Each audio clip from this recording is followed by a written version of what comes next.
Do you read smart? Do you want to know how to read smart?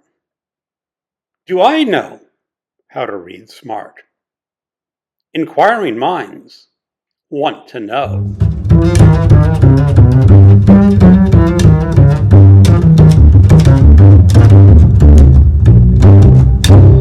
Hello, welcome to my channel.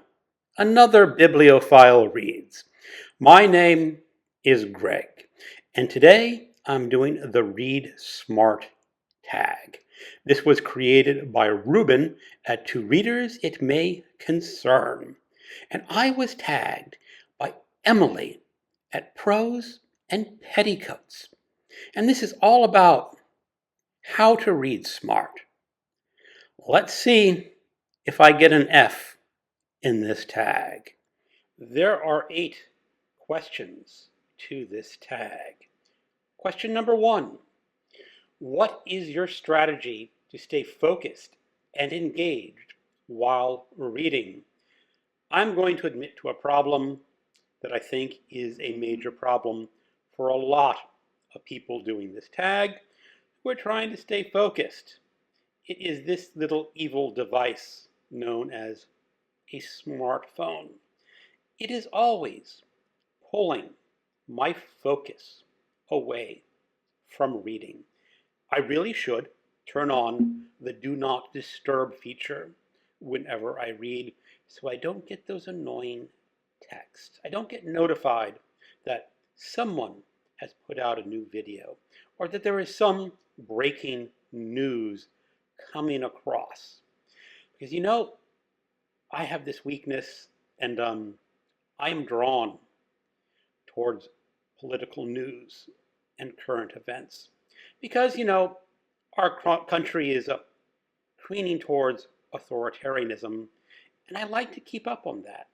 Even though usually when you watch these news bits, they're not saying anything new. They have their own YouTube channels, and they just want you to click and watch so they get credit and they get the monetization funds headed towards their way. So that is an area where I need to stay focused. I need to put down that phone. I need to put it on do not disturb. I need to get a little more patient and decide that I don't need to know the news that is not really news coming out the moment it comes out. Just wait. Have a time of the day when you focus on that stuff and save your time for reading. Although I have to admit, it really is a huge distraction and a huge problem that I'm not really overcoming all that well. Question number 2. How does your environment influence your focus, and what can you do to optimize it? I answered a little bit of that in the first question, I think. The other things in my environment are just things going on. A lot of times I'll be sitting down and I will be reading a book, and one of my cats comes up and headbutts me for attention. Because, he's got a cat head. I have a hand with fingers. Those fingers are supposed to be scratching that cat head. Or maybe one of the cats wants to play. I have a little cat named Tibby, and she will meow either at the foot of the lazy boy or the bed, because she wants me to bring out that amazing red dot that she can never catch, but she wants to chase it. Now, those kind of environments you really can't do anything about because I have no control over my cats. I do not want to lock them up, and I do not want to lock myself away. So that is sort of the environment that you just have to put up with. However, when I'm in environments that do not have an immediate attention, but maybe kind of busy, I don't have a problem reading in those environments. An example would be when I go on vacation and go to the beach. I pull out my Kindle, I get under a palapa and one of the deck chairs, and I can just read my Kindle for hours undisturbed because The environment of the beach does not draw my attention. I do not need to react to it. I can totally ignore what is going on for the most part. Except, of course, if you're on the beach and a little iguana is walking nearby. Yeah, I'm going to watch that iguana for a little bit because that's kind of special. All the old people bathing, going to the ocean, they can be completely ignored. So, environmental problems, not so much of an issue when I'm outside the home. Inside the home, of course, my cats, or you hear a large bang, or something's going on that you just have to go check out. Question number 3. What methods do you use to retain and recall information from what you've read? For the most part, I don't try to recall or retain information. I just read it, and maybe I remember something, and maybe I don't. Sometimes when I'm reading a book, you go through a chapter and go, wait a second, who is that character? What is that person supposed to be doing in the story? And sometimes I just can't recall. It'll come out later. I'm not really much of a note taker or an annotator, so I just have to struggle with those issues and see what I can recall and what I don't. And on occasion, if a book is not grabbing me and you don't recall enough information from what you read over the past few days, it's a DNF. You just put that book down and go on to the next one. Question number 4. How do you approach difficult or challenging material? Well, it just so happens that right now I am in the middle of what could be considered difficult or challenging material.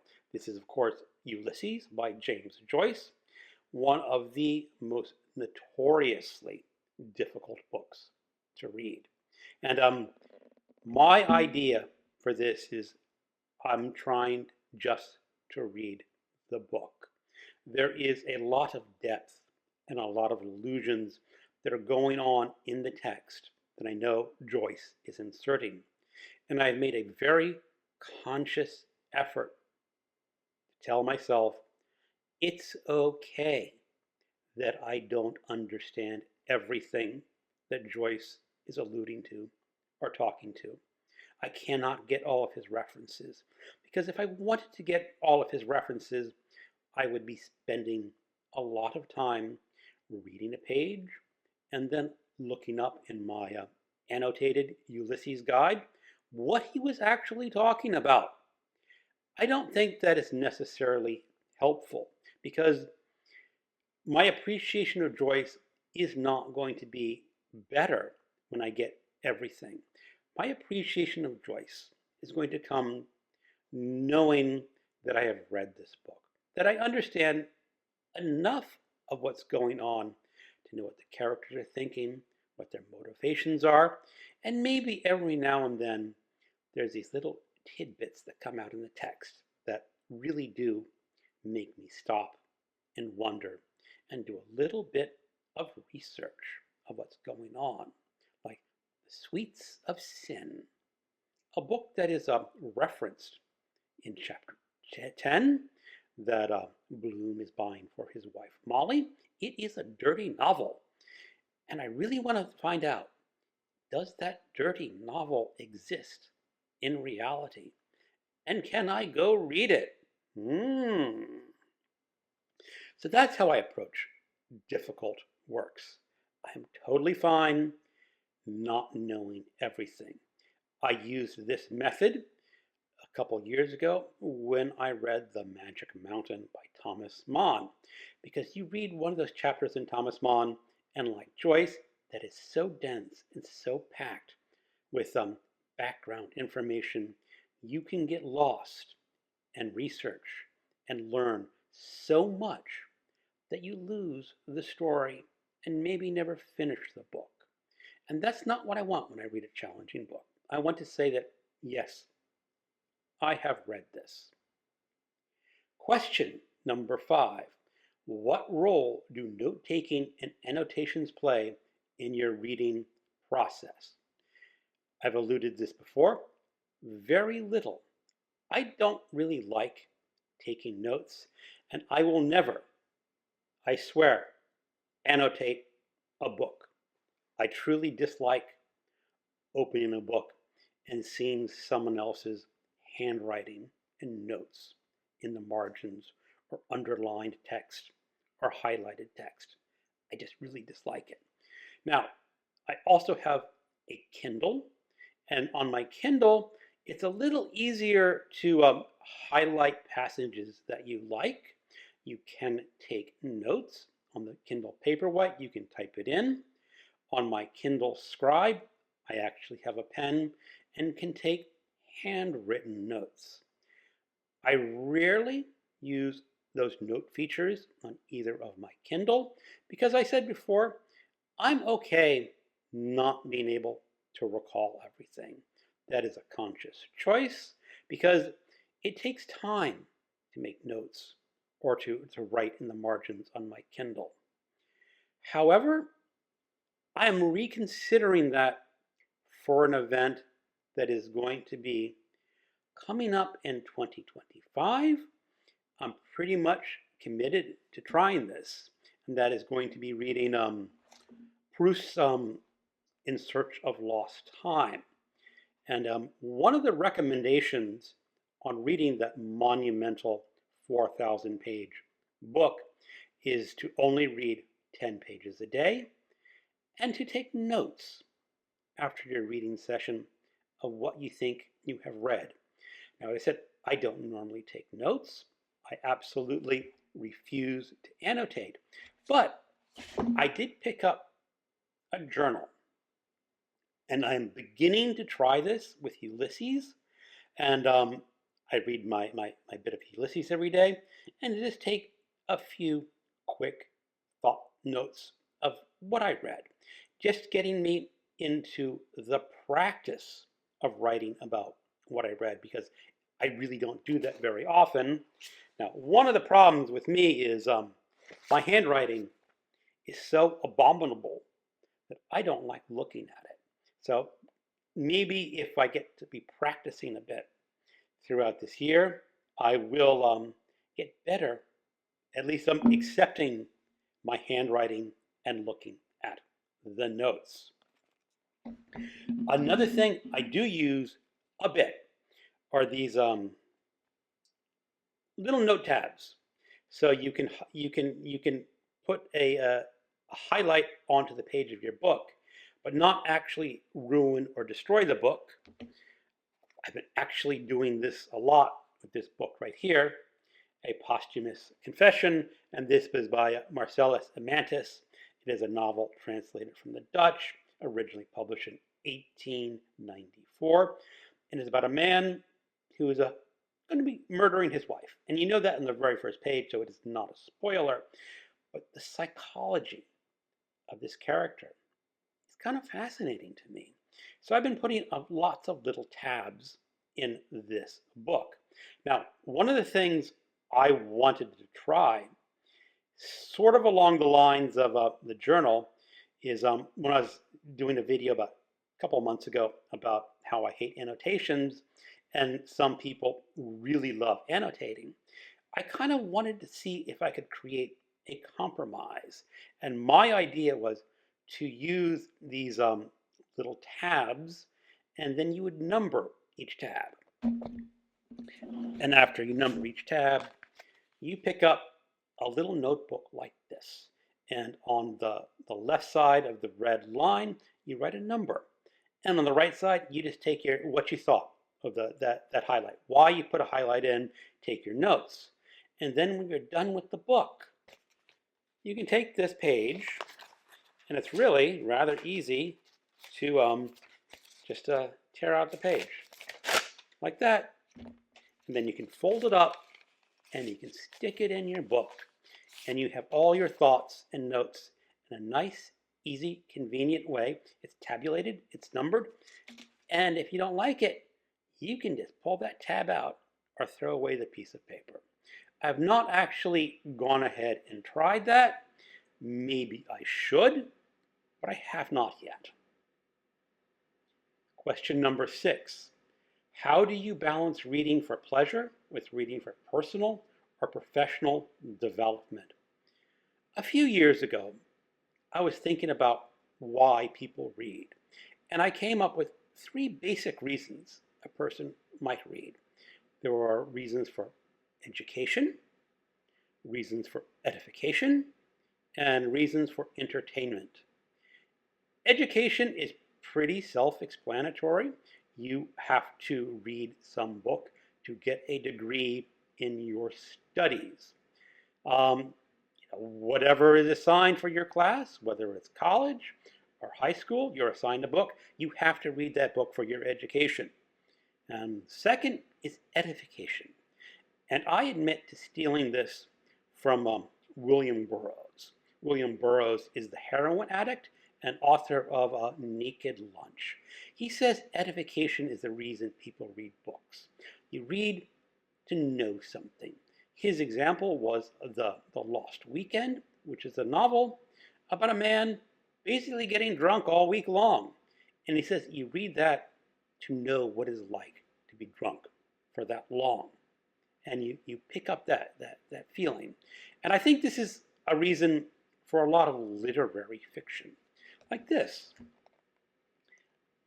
I am learning the psychology, or an author's interpretation, of a murderer's psychology. What would drive a man to murder his wife? I've been married a long time. I don't have any desires or need to murder my wife. But here is a story. He's setting up in pretty exacting detail of what happens in this man's youth, his dissatisfaction with his life, his inability to integrate with society. And then eventually he's going to murder his wife. And you learn what it's like to be that. That's edification. And then finally, there is reading for entertainment. You just want to read because it's fun to read. You enjoy reading. Now, you can enjoy the books you read for your education. You can enjoy the books that you're reading for edification. They're not exclusive. You can do that. But entertainment is a book that you're not reading for your education, and you're not going to be edified. Something like The Rats by James Herbert. This is a novel of mutant rats that eat people. I guarantee you, you're not going to learn a whole lot for your college degree here. Now, maybe being ultra kind, maybe there is a social studies where someone is reading. They want to know about life in the 70s of England and why it was sort of a depressed time. And you're going through these novels and trying to pick those tidbits out. Maybe super kind, you can get an education. I doubt that. Really, the reason you read The Rats by James Herbert is you want to see mutant rats going munch, munch, munch, munch on some characters. Because it's fun. It's a horror novel. Now, not everyone is going to be entertained by mutant rats. Some people are going to be entertained by a Harlequin romance. Boy meets girl. They fall in love. They get married. If that's your cup of tea, that's your cup of tea for entertainment. And everyone watching this will probably have their own definition of what they really like for entertainment. As for the balance, well, I'm going to say that I really do not read for education anymore. I'm retired. I do not have to pick up a computer book to learn a new language or learn a new skill. So that's totally out the window for me. Edification is still very valid for me, as is reading for entertainment. Question number 7. What is the importance of setting reading goals? I used to have a goal of reading a certain number of books per year. This basically came out of when I was a member of Goodreads. They have a challenge every year where you say, I'm going to read X number of books per year. And then you go for it and see if you can make that goal. The only problem with that goal is that picking a number of books is not really balanced. This book right here is about 194 pages long. Ulysses, looking over here, is about 640 pages long. There's a big discrepancy in the number of pages. The fact that you could read a couple of books like this one when you're reading Ulysses makes it imbalanced. So for my goal is I've basically pretty much abandoned saying I'm going to read X number of books per year. What I prefer now is picking a number of pages per year. My current goal is 55,000 pages per year, which include audiobooks. But again, there is a discrepancy there. It is not entirely balanced. These pages are dense and hard, even when I'm just trying to read the book and getting a more surface level. Books like The Rats, there's nothing under the surface. You can blaze through this book's lickety-split. So a page of The Rats is much easier to read than a page of James Joyce. And there's no way in my goal to say I'm reading X number of difficult pages and Y number of easy pages. But it does help because I have a computer program, a database, where I log every book that I have read. And on its splash screen, it says currently how many pages I have read for the year and how many pages I have read per month. And it tells me in the beginning of the month, you have 4,000 some odd pages to read this month. And every time I finish a book, that number goes down. And somewhere close to the end of the month, that usually goes into the positive territory because I'm a little ahead of my goals. It says you are 86 pages ahead or 100 pages ahead. Or even some lucky months, I may be 5, 6, 7, 800 pages ahead. And so that helps me understand how much I'm reading. And it does keep me reading because if I'm close to the end of the month and I notice that I'm in still negative territory, that's going to say, you know something? You really better pick up that book and read and ignore those stupid political YouTube videos. So in those cases, I do think goals can help. Question number 8. What are some strategies for overcoming reading slumps or lack of motivation? I have to say, when I'm reading a book that really does not move me, that happened just a few days ago. I was supposed to be reading a book for my in-person book group, and for a variety of reasons, that book was just really dragging, and I just did not want to read it. So it was only like a 300-page book, but it was taking me a long time to get through those pages because I just did not want to do it. So what are you supposed to do in those cases? Here's an easy answer. DNF the book. You're not required to read any book. Of course, now, going back, if you're in an education diploma, university, yeah, you're going to have to read that for your education and fight through it. But for a tired man like me, I don't have to read that book. I told my wife, I think I'm going to skip this month's in-person book group because that book just wasn't moving me. But how do you get out of these slumps? Because sometimes you want to pick it up. You got this book that wasn't moving you and you want to find something fun. And that's really what you want to do is pick up what floats your boat. The entertainment that makes you happy, whatever it is. For me, killer animals usually does the trick. For you, it's going to be something else.